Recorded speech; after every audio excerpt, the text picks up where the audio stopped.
जयकारा शेरा वालिदा बोल सांचे दरबार की जय। डेली यात्रा व्लॉग के फेसबुक पेज के साथ साथ यूट्यूब चैनल पर भी आप सभी दोस्तों का एक बार फिर से नए वीडियो नए ब्लॉग में हार्दिक स्वागत करता हूं। मैं हूं साथियों सोमनाथ और आप लोग देख रहे हैं आपका अपना प्यारा यूट्यूब चैनल डेली यात्रा व्लॉग्स।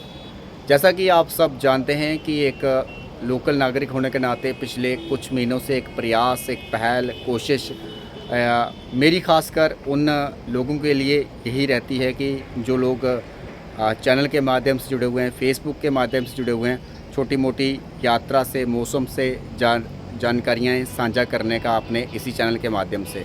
हालांकि ये वीडियो मेरी आज लगभग 7-8 दिन के बाद आ रही है और आप सब जानते हैं बीच में नवरात्रों का फेस्टिवल जो है लगातार चल रहा है और कभी कभी समय मिलता था तो ज़रूर मैं छोटी छोटी रील्स वीडियो बनाकर आप तक पहुंचाने का प्रयास करता था, बट एक लॉन्ग फॉर्मेट में वीडियो नहीं आई मेरी। और आज कुछ जानकारियां, क्योंकि मौसम बड़ा अच्छा हुआ आज, तो ये जानकारियां अगर आप ध्यान से इस वीडियो को पूरी देखोगे तो मुझे लगता है कि आने वाले दिनों में जितने भी खासकर माता रानी के भक्त माता रानी के दरबार पे आएंगे तो उन्हें किसी से कुछ पूछने की ज़रूरत ना रहेगी। हालांकि पहली चीज़ आप सभी लोगों को क्लियर कर देता हूं कि सब लोगों के मैं फ़ोन कॉल्स ना उठा पाऊं, सब लोगों के हो सकता है कि मैसेज का रिप्लाई भी ना दे पाऊं, इसलिए बहुत सारे लोगों की नाराज़गी भी के मैसेज या संदेश आते हैं। बट मेरी जगह अगर आप भी होते तो आप भी इतना नहीं कर पाते। तो फिर भी मैं आज वीडियो के माध्यम से जानकारियाँ आप तक देने का प्रयास करूँगा। हालांकि कोशिश ये रहती है कि जितना मेरे से बेस्ट हो पाए मैं सब लोगों के लिए करने का प्रयास करता हूं और हमेशा ये प्रयास आगे भी साथियों रहेगा, क्योंकि आप में से बहुत सारे इसलिए कह रहा हूं कि आप ही लोग मेरे लिए खासकर एक प्रेरणा का सूत्र है। तो चलिए आज की वीडियो शुरुआत करते हैं। माता रानी के इस पवित्र त्रिकुटा की शिवालिक पहाड़ियों का आप नज़ारा देख ही रहे हैं। मौसम तो आज बेहद सुहाना बन चुका है और अब बात कर लेते हैं कुछ जानकारियों की। सबसे पहले चलो मौसम से ही शुरुआत करते हैं, क्योंकि आने से पहले कम से कम आप लोग यही पूछते हैं कि सोमनाथ भैया मौसम कैसा है। तो आज की वीडियो में आप सभी को बताना चाहता हूँ सुबह और शाम का मौसम। ठंड का एहसास होने लग चुका है, इसलिए आप ये मत सोचिए कि कटरा में ठंड नहीं हो रही है। सुबह शाम अगर छोटे बच्चों के साथ या बड़े बुज़ुर्गों के साथ भी आ रहे हैं तो सुबह शाम कटरा में भी ठंड का एहसास होने लगा है।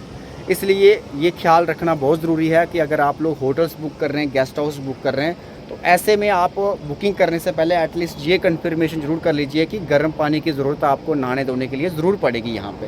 तो कम से कम आपके यहाँ होटल्स बुक रहते हैं तो गर्म पानी की सुविधा होना बहुत ज़रूरी है, एक चीज़। दूसरी चीज़ ये है कि अब जो है यात्रा का जो आंकड़ा है नवरात्रों के बाद धीरे धीरे कम होना शुरू हो जाएगा, क्योंकि आप 1-2 दिन की बात है, उसके बाद धीरे धीरे कमी आएगी यात्रा में। मौसम साफ रहता तो आज सुबह से ही हेलीकॉप्टर की सेवा चल रही है, बैटरी कार की सेवा चल रही है, रोपवे की सेवाएं चल रही है। ये होगी अब यात्रा का। वर्तमान में 25 से 30 हज़ार श्रद्धालु माता रानी के दरबार पहुंच रहे हैं। हालांकि 35 तक भी ये आंकड़ा चला गया था, लेकिन अभी जो है धीरे धीरे गिरावट देखने को मिलेगी साथियों। तो ये थी तो माता वैष्णो देवी यात्रा मौसम से जुड़ी जानकारियाँ। अब ये है कि अब आप लोगों की जो ज़रूरतें हैं, आप लोगों के जो सवाल हैं, आप लोगों के जो यहाँ की ज़रूरतें बन जाती हैं, तो उसके संबंधित आप सभी को बताना चाहता हूँ इसी वीडियो में। यूट्यूब चैनल डेली यात्रा व्लॉग के चैनल में डिस्क्रिप्शन पे जाइए। फ़िलहाल देखो ज़्यादा तो मैं कुछ नहीं कर पाता हूँ और ना ही करने लायक हूँ, बट फिर भी कुछ छोटी मोटी चीज़ें जो हैं आप लोगों को सर्विस ट्रैवल के संबंधित देने का भी प्रयास करता हूँ, जिसके साथ मेरी बातचीत हो जाती है, जिसके साथ कंप्लीट डिटेल्स मेरे पास आ जाती है। उन्हीं में से कुछ अगर मैं देने लायक हूँ तो मैं बता भी देता हूँ, कुछ ना भी देने लायक हूँ तब भी बता देता हूँ। लेकिन आप लोगों को जुड़ के जांचे, या फिर बहुत सारे लोग कहते भी होंगे कि हम फ़लाँ काम कर देंगे, आपका फ़लाँ दर्शन करवा लेंगे, फ़लाँ ये कर देंगे। वो झूठे वादे शायद मेरे से नहीं आते, बट जितना हो सकता है, जितना करने लायक हूँ तो वो मैं आपके लिए करूँगा। आमतौर पर देखो जनरली जो ज़रूरतें रहती हैं, जैसे आप माता रानी के दरबार आते हो, पहले तो ट्रेन टिकट्स, यानी एक विचार विमर्श करना पड़ता है। घर में भी हम कहीं जाते हैं तो विचार विमर्श ज़रूर करते हैं। तो विचार विमर्श तो देखिए आप अपने सदस्यों से, आज जो लोग आ रहे हैं तो तभी कीजिए। फिर अगर आप लगभग 2 महीने 2.5 महीने अपनी यात्रा का एडवांस सोच रहे हैं तो ऐसे में आपको ट्रेन टिकट्स आपको नज़दीकी अगर रेलवे स्टेशन है तो कर लीजिए, नहीं तो आप मेरे माध्यम से भी करा सकते हैं ट्रेन टिकट्स, ठीक है। दूसरा कि जब आप यहाँ पहुँच जाते हैं, हमारे जम्मू रेलवे स्टेशन है, कटरा रेलवे स्टेशन है, उधमपुर रेलवे स्टेशन है और जम्मू एयरपोर्ट है, यहाँ आपका आना जाना रहता है। तो यहाँ से आपको किसी ट्रांसपोर्ट की ज़रूरत पड़ती है कटरा आने तक, तो तभी भी आप मेरे को आप कॉल फ़ोन वगैरह कर सकते हैं, व्हाट्सअप कर सकते हैं, मेल आईडी कर सकते हैं, इंस्टाग्राम मैसेज कर सकते हैं, ठीक है। 2 चीज़ें होगी। तीसरी चीज़, जो जहाँ आप कटरा आते हैं तो कहीं ना कहीं डॉर्मेट्री, कहीं ना कहीं गेस्ट हाउस, कहीं ना कहीं होटल्स अच्छे भी है और नॉर्मल इकनॉमी क्लास के जैसे भी आपकी रिक्वायरमेंट है, ठीक है। आपका परिवार का सदस्य हूँ तो मुझसे छुपाना कुछ नहीं है। जैसा आपको बेस्ट लगे, जैसा आपका बजट है, जैसा आपकी रुकने की क्षमता है, वैसे वैसे आप मेरे को बता सकते हैं। 2 चीज़ें होगी, 3 चीज़ें होगी, चौथी चीज़ ये होगी। 5वीं चीज़, जैसे माता वैष्णो देवी की यात्रा में कब करें, कैसे करें, बहुत सारे सवाल आपके मन में दुबकते हैं। तो उसके लिए साथियों देखो, आप लोग जो है एक फ़िक्स टाइम अपना जब आप फ्री रहते हैं और मेरे को मैसेज कीजिए कि मैं कब फ्री हूँ। एक कंसल्टेशन यानी ट्रैवल के संबंधित एक अपॉइंटमेंट आप बुक कर सकते हैं और इसका जो नॉर्मल फ़ीस है, हालांकि जो टूरिस्ट गाइड है लगभग जो है उतनी फ़ीस मैं नहीं लेता हूँ, मगर ये है कि मिनिमम जो है आप चार्ज दे के अपनी वैष्णो देवी यात्रा और अपने जम्मू कश्मीर के टूर के लिए और अन्य धार्मिक स्थलों के, पर्यटक स्थल, हिल स्टेशन के बारे में आप एक कंसल्टेशन बुक कर सकते हैं।